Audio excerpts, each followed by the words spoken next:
하나님을 믿는다. 아멘. 할렐루야. 아멘. 오늘도 각 가정에서 예배를 드리고 있는 강주 가족 모든 식구들에게 이 영상을 통해서 하나님의 은혜가 충만하도록 기도드리며 또 하나님의 은혜를 사모하는 시간을 함께 갖고자 합니다. 코로나19 사태가 쉽게 가라앉지 않아서 국경을 초월해서 전 세계적으로 확산되는 추세입니다.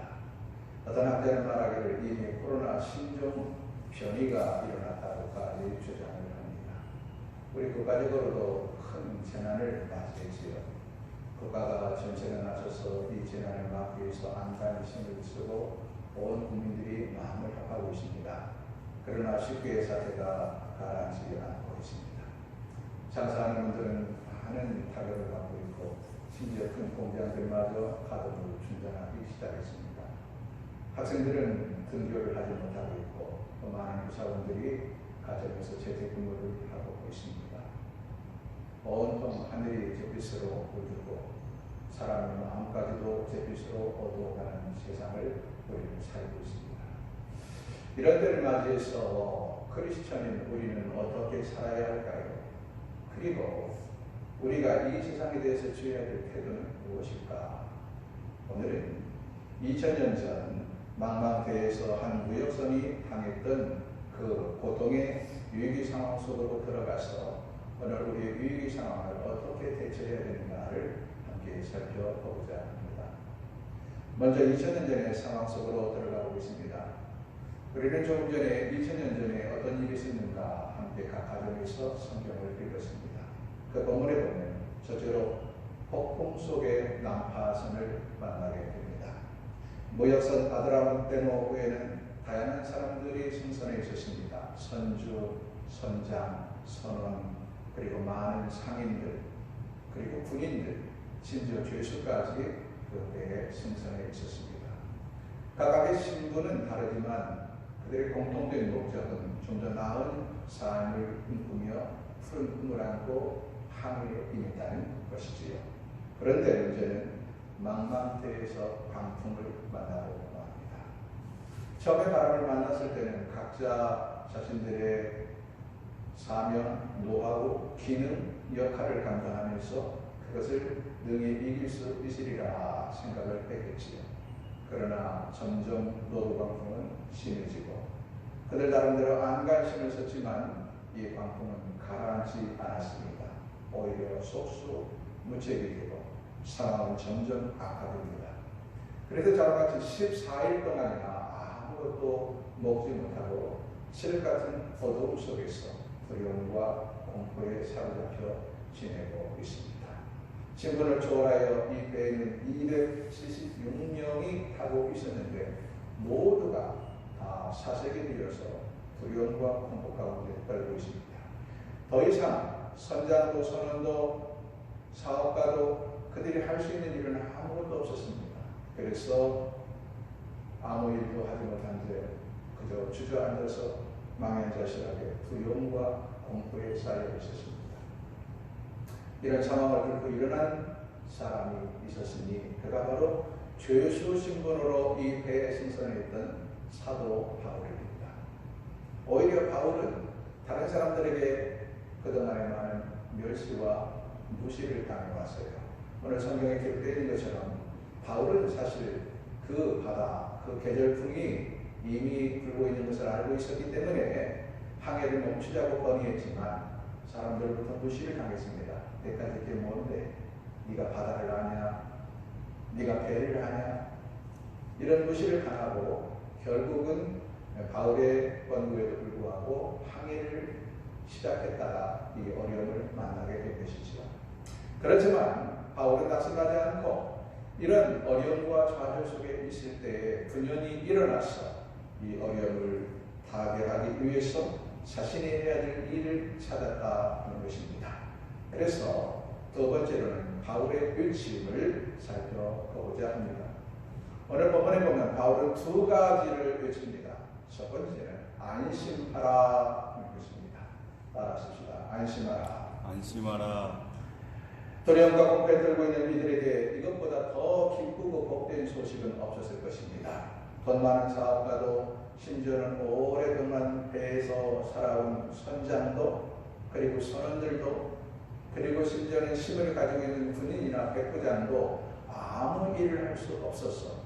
그저 망연자실에 있고 두려움과 공포 속에 있을 때에 죄수의 신분으로 무시를 당했던 사도 바울이 외친 희망의 메시지가 무엇인가? 안심하라. 안심하라. 이것이 그의 첫 번째 외침이었습니다. 두 번째는 나의 하나님께서 약속하셨다라는 말씀입니다. 이것도 따라해볼까요? 나의 하나님께서 약속하셨다. 나의 하나님께서 약속하셨다. 우리가 어떤 어려움을 만났을 때 말로 안심하십시오. 이렇게 그냥 말뿐인 위로는 쉽습니다. 그러나 그것은 어떠한 영향력도 끼치지 못해요. 왜? 말뿐인 것을 알기 때문에. 그러나 오늘 사도 바울은 분명히 안심해야 될 이유와 근거를 제시합니다. 그것은 23절에 보니까 내가 믿는 하나님께서 분명히 나에게 약속하셨다. 이렇게 말씀하십니다. 바울이 자신이 안심하는 근거가 뭐냐? 내가 믿는 하나님께서 나에게 분명히 안심하라고 약속하셨기 때문이다 라는 사실을 확신하고 있었고 이 말씀을 바울이 굳게 붙잡았어요. 때문에 이 약속의 말씀을 가지고 그 배에서 지금 두려워 떨고 있는 많은 사람들에게 똑같이 안심하라 이렇게 외치는 것입니다. 25절 보니까 나는 하나님이 내게 말씀하신 그대로 될 것으로 확신하노라. 내가 믿노라. 이렇게 담대히 선포하면서 안심해야 될 근거로 나의 하나님께서 약속하셨기 때문에 우리는 안심할 수 있다라고 외치고 있습니다. 그 다음 이렇게 안심하라고 외친 것으로 끝나지 아니하고 바울은 구체적인 행동 강령을 권고합니다. 그래서 세 번째로 살펴보고자 하는 것은 바울의 권고예요. 바울의 권고. 오늘 본문에 보면 바울의 권고가 한 세 가지 정도 기록이 되어 있습니다. 무엇을 해야 되는가? 첫째는 먹고 기운을 내라. 다시 한번 따라해보세요. 먹고 기운을 내라. 먹고 기운을 내라. 네. 지금 이 바다에 있는 276명은 14일 동안이나 아무것도 먹지 못했어요. 배는 요동치고 금방 가라앉을 것 같고 그래서 모두가 다 사색이 되어 있고 여기저기서 배멀미로 구토하고 비명을 지르고 무엇을 먹을 수 있는 분위기가 아닙니다. 자그마치 하루 이틀이 아니라 14일을 아무것도 먹지 못했으니 이들이 지금 몸이 어떤 상태일까요? 그런데요, 사람이라는 것이 이 기운이 떨어지면 육체적으로 먹지 못하면 기운만 떨어지는 게 아니라 정신력이 해이해집니다. 그러니 지금 이 상황 가운데서 이 선원들이나 이 배에 타고 있는 승객들 그 누가 힘을 내서 일하고자 하는 의욕이 있고 무슨 정신력이 있겠습니까? 그래서 사도 바울은 먼저 음식을 먹고 기운을 차려라. 그리고 정신을 똑바로 차려서 이것을 이겨내자라고 권고하고 있는 것입니다. 두 번째 권고는 버려서 가볍게 하라. 따라합시다. 버려서 가볍게 하라.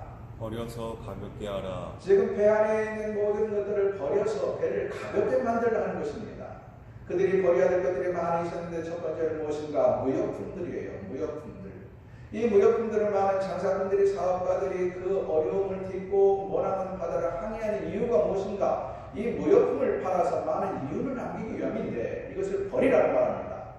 두 번째로는 심지어 배의 기구들을 버리라고 말합니다. 이 배에는 많은 기구들이 있어요. 필수적으로 배를 운항하기 위해서 필요한 기구들도 있고 그런가 하면 배를 더 아름답고 편리하게 장식하고 꾸미기 위한 배우 기구들도 있었습니다. 그런데 이 모든 것들도 버려라. 살기 위해서는 버려야 된다고 말합니다. 심지어 세 번째로 남아있는 식량들마저 다 버리라고 말합니다. 이 식량은 내일을 위한 미래를 위한 양식입니다. 그러나 지금 이것들 때문에 무거워서 배가 침몰한다면 무슨 소용이 있느냐는 거예요. 지금 당장은 살아남는 것이 가장 급선무이기 때문에 살아남는 데 방해가 되는 무거운 짐들을 다 버리라고 강조하고 있는 것입니다. 세 번째로는 모두 힘을 합하라. 다시 한번 따라하세요. 모두 힘을 합하라. 모두 힘을 합하라. 언제든지 위기를 만나면 자기만 살겠다고 슬그머니 자기 실정만 차리는 양체 조속들이 이게 마련입니다. 이때도 마찬가지였어요. 지금 이 배의 선원들이 해야 할 일이 얼마나 중요합니까? 선원들은 끝까지 배를 지키며 자신들의 역할을 잘 감당해야 이 난국을 타게 하는데, 선원들은 이 배가 위험한 걸 알고 슬그머니 고명 보트를 내려서 그 배를 타고 도망칠 궁리만 하고 있었습니다. 만약 이 선원들이 도망가면 누가 이 배에서 선원들이 일을 할 수가 있겠습니까? 세상에는 언제나 위기 때일수록 이런 얌체 조직들이 있다는 것입니다. 그래서 바울은 그들이 도망가지 못하게 하고 모든 사람이 각자 자신의 역할을 다 감당해야 된다. 온 모든 선원들과 276명이 다 마음을 합해서 함께 이 위기를 타게 해야 된다고 외치고 있는 것입니다.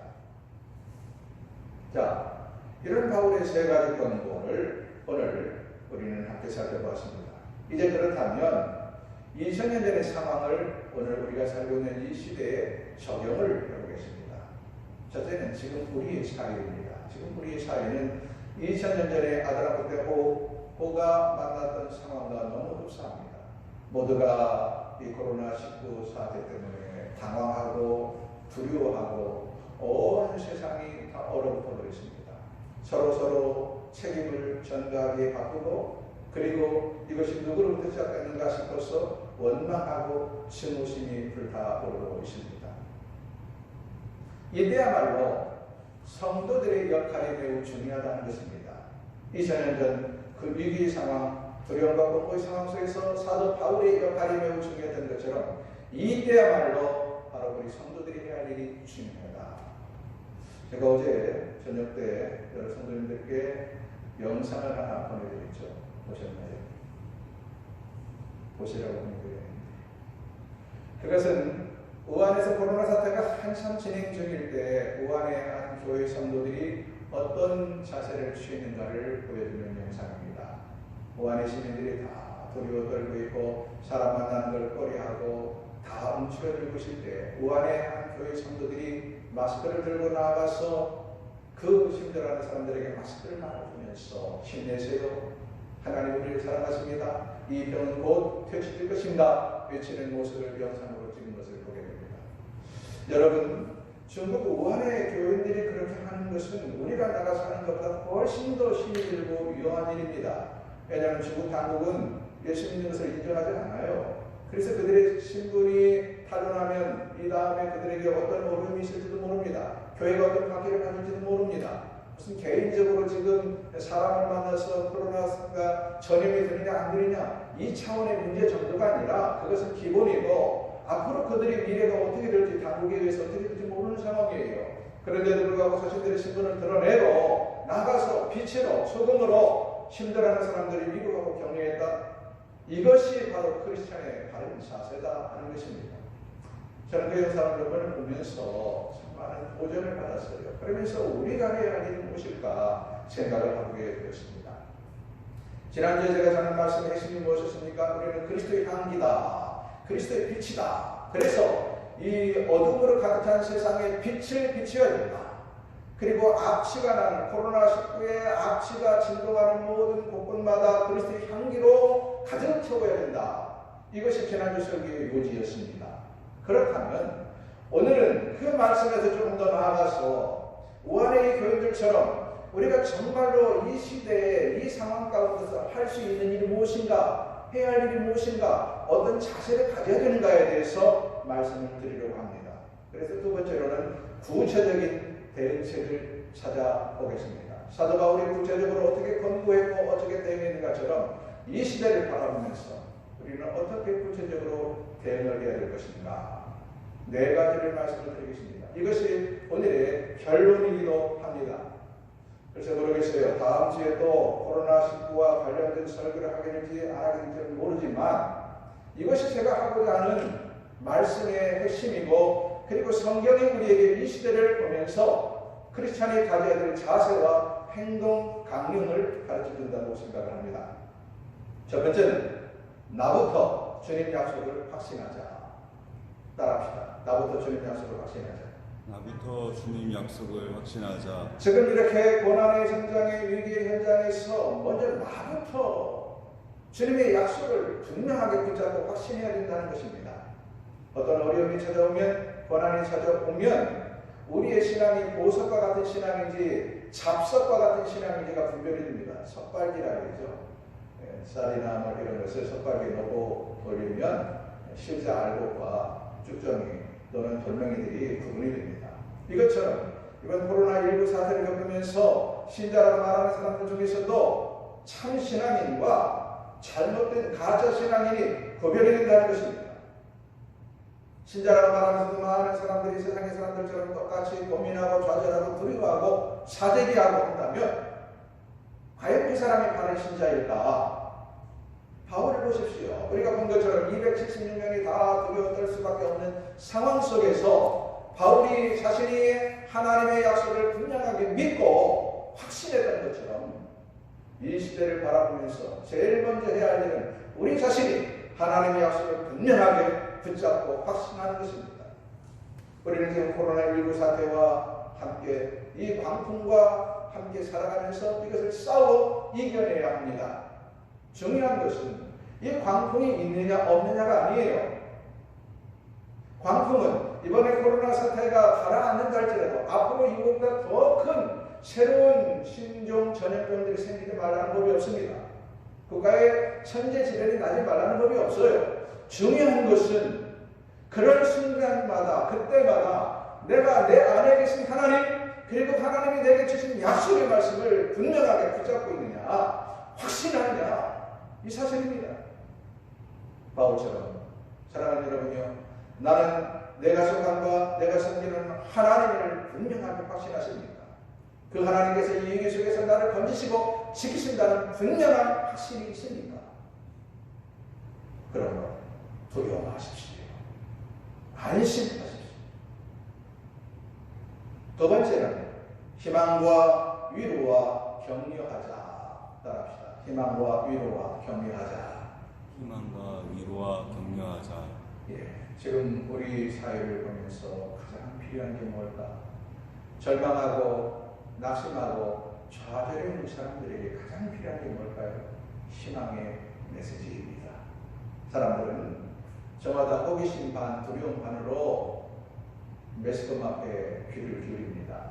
그리고 그 매스컴을 듣고 나서 하는 일이 무엇이냐? 걱정과 근심이라는 태산에다가 도를 얻는 일을 계속하는 것 같아요. 제가 많이 생각하니까 지금 대한민국 한국판에 엄청난 태산이 생기고 있고 이 산이 점점 높아집니다. 그건 어떤 산이냐? 근심과 걱정의 태산이에요. 사람들이 여론을 듣고 여론이 던져주는 그 걱정이라는 돌멩이를 받아서 계속해서 산더미를 쌓아갑니다. 이게 우리나라 지금 현실이 아닌가 싶어요. 저것도가 그래요. 순전히 호기심 반 두려움 반으로 매스컴을 바라보고 그리고는 혀를 끌끌 차고 그리고는 부정적인 생각을 합니다. 이게 뭔가요? 근심 걱정의 태산을 온 국민이 점점 더 높이 쌓아가는 거예요. 이것이 과연 우리 사회에 어떤 도움이 될까? 이게 무슨 도움이 됩니까? 근심의 태산에 돌을 얻는 데는 신자나 불신자나 똑같은 것 같아요. 목사님 저부터 가지고 근심의 태산에 돌을 얻고 있으니 그래서 지금 이 시대에 우리 모든 국민들에게 필요한 게 뭐냐? 희망의 메시지입니다. 희망의 메시지. 여러분, 매스컴을 보면서 너무 두려움에 떨지 마세요. 매스컴은 마치 기호식품을 던져듯이 우리에게 사실보다도 더 큰 부정적인 것들을 자꾸 던져줍니다. 그래야 시청자들이 그것을 보고 시청률이 높아지기 때문에 우리가 그런 절망과 두려움과 불평의 메시지를 외치지 않아도 세상 사람들은 다 대부분이 절망하고 두려워합니다. 우리마저 그런 절망의 메시지로 우리 안에 담고 그런 말들을 퍼뜨리지 말자는 것입니다. 희망의 메시지가 필요합니다. 두 번째로는 힘들어하는 이들을 위로하는 일도 바로 신자의 우리의 몫이다. 온통 사람들을 경계하고 기피합니다. 만나지 못하게 합니다. 요즘 사회적인 거리라고 해서 아예 이제 모든 사람들의 마음이 완전히 닫혀버리고 실제로 심리적인 거리가 생기고 실제로 육체적인 거리가 생겨버렸어요. 이래서 온통 우리 사회가 완전히 얼어붙어 버렸고 사람을 만나는 것이 두렵고 사람이 있는 것을 피하게 되고 사람과 사람 사이에 소통이 안 되고 우리 사회가 오히려 이게 이 봄 날씨가 오는데도 불구하고 점점 더 얼어붙어 버린 것 같아요. 이때 신자의 우리가 해야 될 뭐냐? 그렇다고 뭐 아무데나 가서 사람을 만나고 이런 이야기가 아니라 심정적으로라도 따뜻하게 위로하고 따뜻한 온정을 나누시는 이런 마음의 자세를 신자가 가져야 되지 않겠느냐 하는 것입니다. 이것이 사도 바울의 마음이었고 우리 주님의 마음입니다. 세 번째로는 이 난국을 극복하기 위해서 애쓰는 사람들을 격려하고 응원하자 하는 것입니다.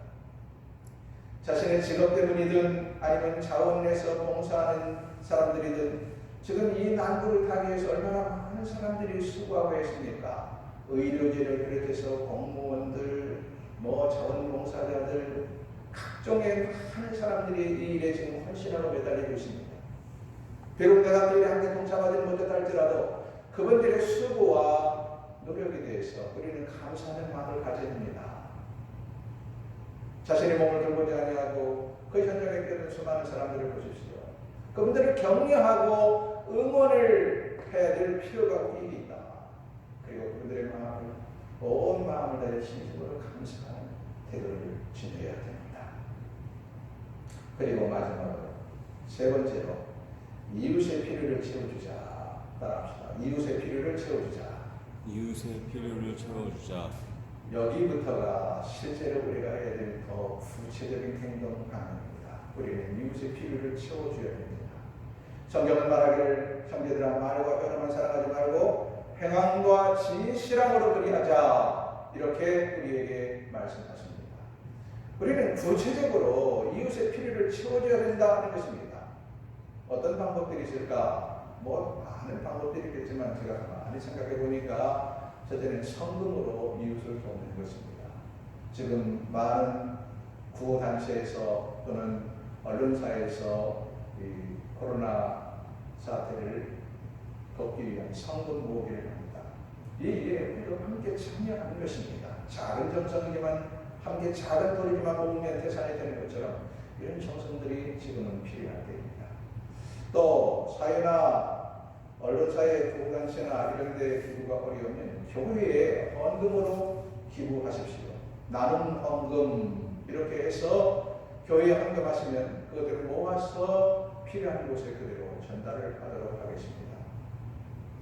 두 번째로 할 수 있는 일이 뭔가? 섬김입니다. 섬김으로.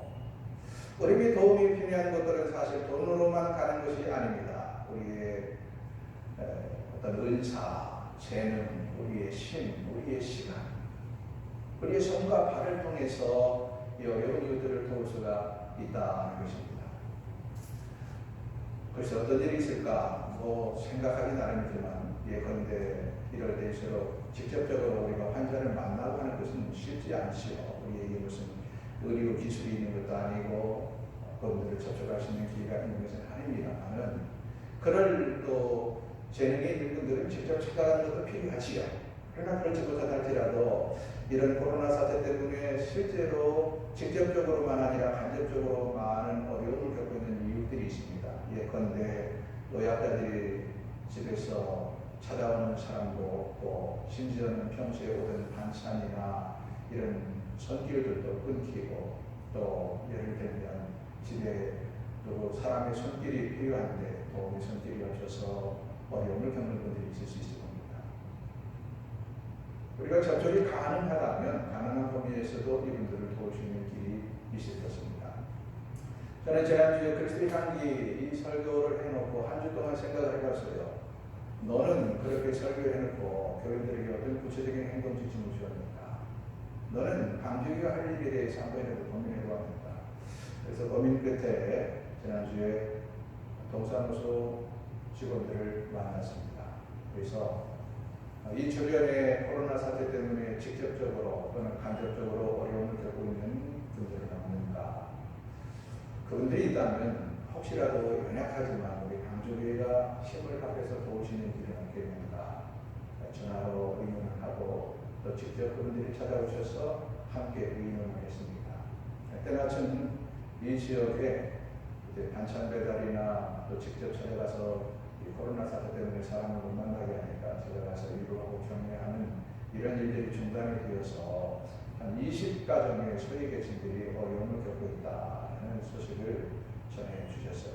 그러면서 교회가 할 수 있겠다면 그분들을 좀 도왔으면 좋겠다는 말씀을 하셔서 우리 교회에서 그러면 이분들에게 한 달분의 반찬거리를 공급하면 어떨까 이렇게 생각을 해봤습니다. 그런데 지금은 여러 형편상 모여서 반찬을 만드는 것도 어렵고 또 무슨 반찬을 갖다 주어도 이런 때에 다른 사람이 만든 반찬을 드실까 하는 생각도 있고 그래서 동사무소 직원들과 의논 끝에 그러면 기존 반찬 예를 들면 통조림이나 김이나 또는 공장에서 이미 완전히 폐기되어서 가공해서 나온 그런 반찬 종류를 보급하면 어떨까 이렇게 마음을 모아서 이번 주에 우리 교회에서 20가정에게 이런 종류 김 또는 통조림 또는 나가서 무슨 완전히 공장에서 생산된 진공으로 포장된 그런 밑반찬 종류가 있다면 이것들을 이렇게 상자를 만들어서 이번 주에 동사무소를 통해서 전달하려고 합니다. 비록 작은 것이지만 우리가 할 수 있는 그런 일을 찾아 해보자는 것입니다. 여러분 교회에만 오더라도 마십시오. 각 가정별로 또 여러분 개인적으로 이 주변을 보면서 할 수 있는 일이 무엇인가를 찾아서 고민해보는 것 자체가 은혜고 또 작은 것이라도 찾아서 할 수 있으면 더욱더 큰 하나님의 은혜를 경험하게 될 것입니다. 마지막 네 번째로 우리가 할 수 있는 일이 뭘까? 바른 길을 제시하자.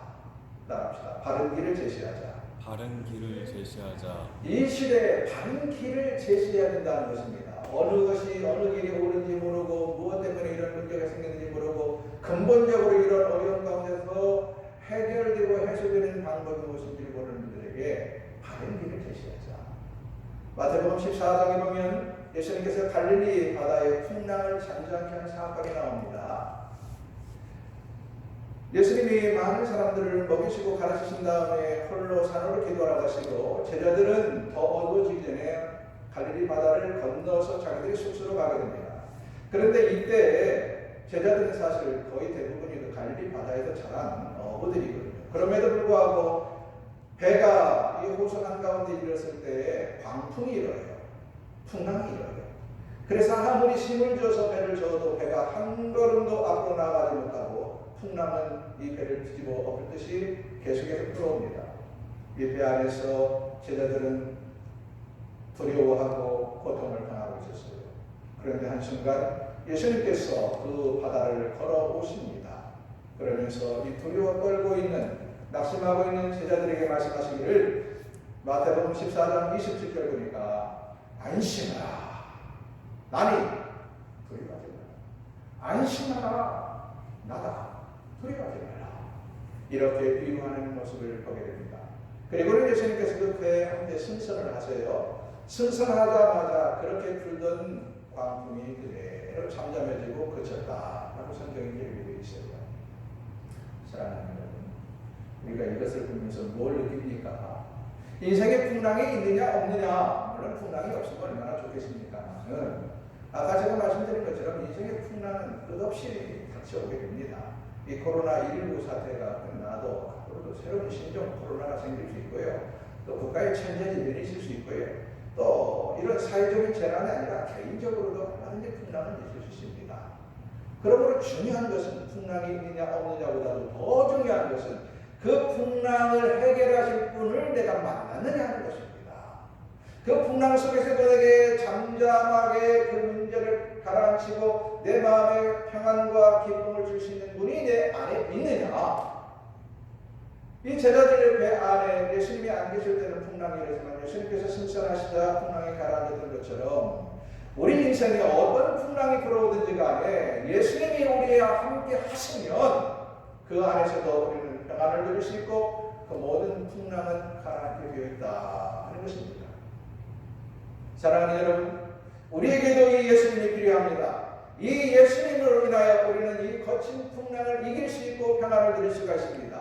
뿐만 아니라 내 안에 계신 예수님이 지금 어려움을 당하고 있는 우리 모든 이웃들에게도 있어야 된다는 것이에요. 그래서 지금 이런 위기 때일수록 우리는 누구를 더 힘써 증거해야 되는가? 생명의 주님, 광풍을 잠잠케 하시는 주님, 코로나19 사태를 잠잠케 하시는 주님을 더욱더 힘써 증거해야 합니다. 왜요? 그분만이 이 모든 문제를 해결할 수 있는 근원자이기 때문입니다. 그래서 우리가 부르는 찬송 중에도 그런 게 있잖아요. 주 안에 있는 나에게 난 근심이 있으랴. 주님 안에 있는 나에게 난 근심이 있으랴. 내 안에 주님이 계시는 근심이, 고통이, 걱정이 사라집니다. 이것처럼 우리 지금 어려움을 당하고 고통을 당하는 우리 이웃들에게 주님이 그 안에 계시면 모든 아픔과 두려움과 어려움이 사라집니다. 안심하라. 나니 두려워하라.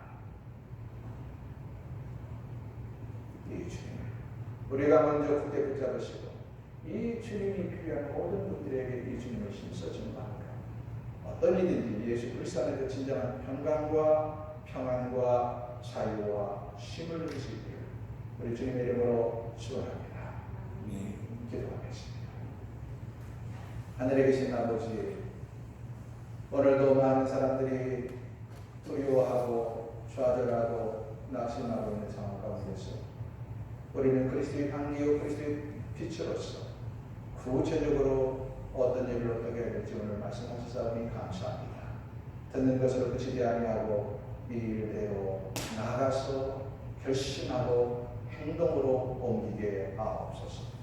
우리 주 예수 그리스도 이름으로 기도하옵나이다.